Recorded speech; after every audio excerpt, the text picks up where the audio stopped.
I'm Steve Purnell. I'm the National Sales Manager at Lincoln Electric, and I've been here for 7 years now. Lincoln Electric are a world leader in the manufacture of welding equipment and consumables and accessories. We employ 11,000 people across the world. We operate in 126 different countries, and we have a range of welding technology centres throughout the world, including one here in the UK.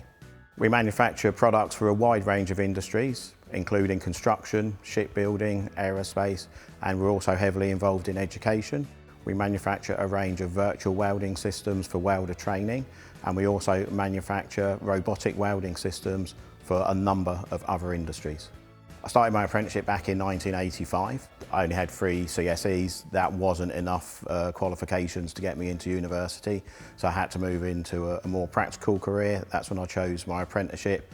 I didn't really know I wanted to be in the welding industry, but as I got to know the processes and the industry, I really got to get a bug for the welding industry.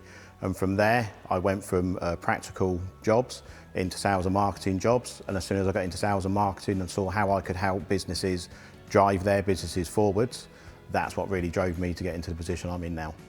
So the skills needed for my job, really I've self-developed those over my career. You have to have the ability to match the products to the application of the customer, and you also have to have a good commercial awareness about what the products are and what price bracket that might fit into for the customer.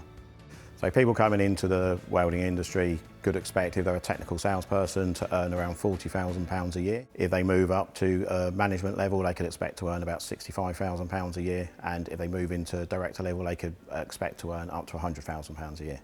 As soon as I started welding, I knew that's what I really wanted to be involved in. As the love grew for welding, I just upped my knowledge and got to learn more and more about different processes, different applications.